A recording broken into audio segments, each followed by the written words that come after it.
Hello friends, મારી channel હોમીફૂડ્સ માં આપનું સ્વાગત છે।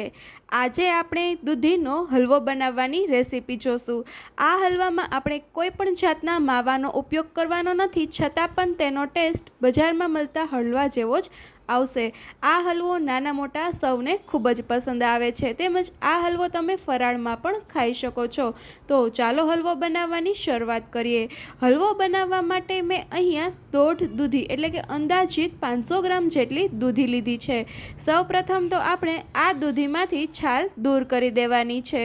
છાલ કઢાઈ જાય ત્યારબાદ આપણે નીચેનો જે આ દીટિયાનો ભાગ છે તેને પણ કાઢી લેશું।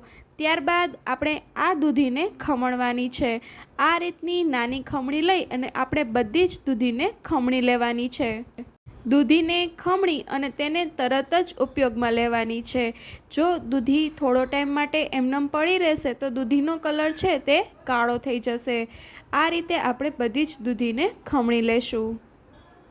જો દૂધીની અંદર પાણીનો ભાગ ખૂબ જ વધારે હોય તો તમે તેને થોડી એવી હાથેથી પ્રેસ કરી અને તેમાંથી તમે પાણીને દૂર કરી શકો છો, અને તે પાણીને તમે શાકમાં ઉપયોગમાં લઈ શકો છો અથવા તો તમે તેને એમનેમ જ પી પણ શકો છો। દૂધીનું પાણી પીવામાં ખૂબ જ સારું છે, તેનાથી લોહી પતલું રહે છે।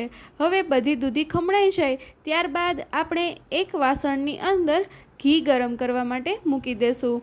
હલવાની અંદર ઘીનું પ્રમાણ થોડું ઓછું હોય છે। અહીંયા મેં 1 થી 1.5 ચમચી જેટલું ઘી મૂક્યું છે। ઘી ગરમ થઈ જાય એટલે આપણે જે દૂધીનું ખમણ કરીને રાખ્યું હતું તેને ઘીની અંદર એડ કરી દઈશું। અહીંયા મેં ડાયરેક્ટ જ ઘીની અંદર દૂધીને એડ કરી છે, પરંતુ તમે બહુ વધારે ક્વોન્ટિટીમાં દૂધીનો હલવો બનાવતા હોય તો તમે દૂધીને થોડી એવી કુકરમાં બાફી પણ શકો છો, તેનાથી તેનો કુકિંગ ટાઈમ થોડો ઓછો થઈ જશે।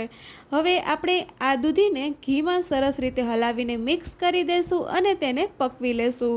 દૂધી જેમ જેમ પાકતી જશે તેમ તેમ તેમાંથી પાણીનો ભાગ દૂર થતો જશે। આપણે આ દૂધીમાંથી પાણીનો ભાગ બળી જાય અને દૂધી એકદમ સોફ્ટ થઈ જાય ત્યાં સુધી આપણે દૂધીને પકવવાની છે। આ દૂધીને મીડિયમ ટુ લો ફ્લેમ ઉપર જ પકવવાની છે। જો તમે હાઈ ગેસ ઉપર પકવશો તો દૂધી છે તે નીચેથી બેસવા લાગશે અને કાચી રહેશે, તેથી આપણે તેને મીડિયમ ટુ સ્લો ફ્લેમ ઉપર જ પકવવાની છે।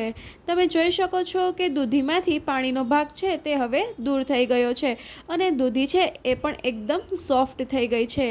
હવે દૂધી આપણી સોફ્ટ થઈ જાય એટલે આપણે દૂધીની અંદર દૂધ એડ કરવાનું છે। અહીંયા મેં અંદાજિત અડધાથી પોણા લીટર જેટલું દૂધ લીધું છે। હવે આ દૂધને દૂધીની અંદર સરસ રીતે હલાવીને મિક્સ કરી દેશું। દૂધ એડ કરવાથી આ હલવાની અંદર માવા જેવી કણીઓ પડશે, તેથી દૂધને સ્કીપ બિલકુલ ના કરતા। તમે ઈચ્છો તો તમે દૂધ નાખ્યા વગર પણ હલવો બનાવી શકો છો, પરંતુ આ દૂધ એડ કરવાથી આપણો હલવો માવાવાળો બનાવ્યો હોય તેવો જ તેનો ટેસ્ટ આવશે અને એકદમ કણીદાર બનશે। આપણે આ દૂધ બળી ના જાય ત્યાં સુધી આપણે તેને પકવવાનું છે। દૂધ જેમ જેમ પાકતું જશે તેમ તેમ તેમાં કણીઓ પડતી જશે। તમે ઈચ્છો તો તમે દૂધીને આ દૂધની અંદર ડાયરેક્ટ પણ પકવી શકો છો, પરંતુ આ રીતે હલવો બનાવવાથી તે ખૂબ જ ટેસ્ટી બનશે તેમજ કણીદાર બનશે, તેથી તમે આ રીતે એકવાર જરૂરથી ઘરે ટ્રાય કરજો। હવે આપણું દૂધ બળે ત્યાં સુધીમાં જો હજી સુધી તમે મારી ચેનલને સબસ્ક્રાઈબ ના કરી હોય તો ચેનલને સબસ્ક્રાઈબ કરી બાજુમાં આપેલા બેલ આઇકનને પણ પ્રેસ કરી દો, જેથી કરી મારા નવા વિડીયોની અપડેટ તમને મળતી રહે। હવે આપણું દૂધ બધું બળી જાય ત્યારબાદ આપણે તેમાં ખાંડ ઉમેરવાની છે। મેં અહીંયા અંદાજિત અડધા કપથી પોણા કપ જેટલી ખાંડ એડ કરી છે। તમે તમારા ટેસ્ટ અનુસાર વધુ ઓછું પ્રમાણમાં ખાંડ એડ કરી શકો છો। તમે જ્યારે હલવાની અંદર ખાંડ એડ કરશો ત્યારે આ ખાંડમાંથી પણ પાણી છૂટું પડશે। જેમ જેમ ખાંડ ઓગળશે તેમ પાણી છૂટું પડતું જશે। હવે ખાંડ મિક્સ થઈ જાય ત્યારે આપણે તેમાં થોડી એવી કિસમિસ પણ એડ કરી દઈશું। આ સમયે કિસમિસ એડ કરવાથી કિસમિસ થોડી ફૂલી જશે, તેથી તેનો ટેસ્ટ ખૂબ સારો આવશે। હવે આપણે આ ખાંડનું પાણી બધું જ બળી ના જાય ત્યાં સુધી આપણે આ હલવાને હલાવતું જવાનું છે અને પકવતું જવાનું છે। જેમ જેમ બધું પાણી બળતું જશે તેમ તેમ તેમાંથી ધીમે ધીમે ઘી છે તે થોડું થોડું છૂટું પડતું જશે. હલવાની અંદર ઘીનું પ્રમાણ ખૂબ જ ઓછું હોય છે, તેથી આપણને ઘી વધારે પ્રમાણમાં બહાર દેખાશે નહીં. તમે જોઈ શકો છો કે હલવામાંથી પાણીનો ભાગ બધો દૂર થઈ ગયો છે, એટલે કે હવે આપણો હલવો છે તે તૈયાર થઈ ચૂક્યો છે. તમે જોઈ શકો છો કે હલવો જેમ જેમ પાકતો જાય તેમ તેમ તે ઘટ્ટ સ્વરૂપ લેતો જાય છે. હવે હલવો તૈયાર થઈ જાય ત્યારબાદ આપણે તેની અંદર થોડા ડ્રાયફ્રૂટ્સ એડ કરી દઈશું. અહીંયા મેં ડ્રાયફ્રૂટ્સમાં કાજુ બદામ લીધેલા છે. તમે તમારી પસંદગી અનુસાર ડ્રાયફ્રૂટ્સ એડ કરી શકો છો.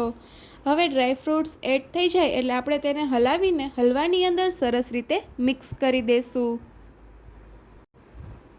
તો આપણો આ ગરમા ગરમ હલવો છે તે સર્વ કરવા માટે તૈયાર થઈ ગયો છે. આપણે આ હલવાને ગરમ ગરમ પણ સર્વ કરી શકીએ છીએ અને તેને ઠંડો પણ સર્વ કરી શકીએ છીએ. બંનેનો ટેસ્ટ ખૂબ જ સરસ આવે છે. હવે આપણે હલવો સર્વ કરીશું ત્યારે આપણે ફરીથી ઉપર થોડા ડ્રાયફ્રૂટ્સ સ્પ્રિંકલ કરીશું. તો તમને મારી આ હલવાની રેસીપી કેવી લાગી તે મને કમેન્ટ કરીને જરૂરથી જણાવજો.